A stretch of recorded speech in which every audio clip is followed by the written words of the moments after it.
the existence of this humanitarian catastrophe, 5 minutes away from Israeli cities where everybody lives a completely normal life, is a threat to the legitimacy of Israel. It is a threat to the narrative, to that holy grail. That is the problem.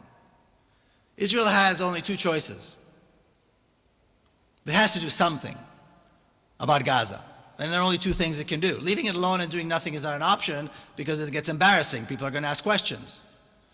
So, one option would be to allow the refugees to go back to their home, pay them restitution, rebuild Gaza, and allow people to live as they should. But of course we can't do that because Israel doesn't want any more Arabs.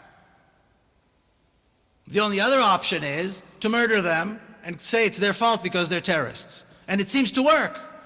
For almost 7 decades, this magic trick of murdering innocent civilians, calling it self-defense and saying that they're terrorists seems to work, and they continue and they do it very well.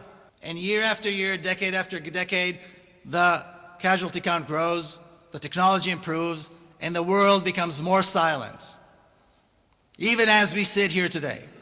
And the tens of thousands of injured have no access to the excellent hospitals that are sometimes 10-minute drive away inside Israel.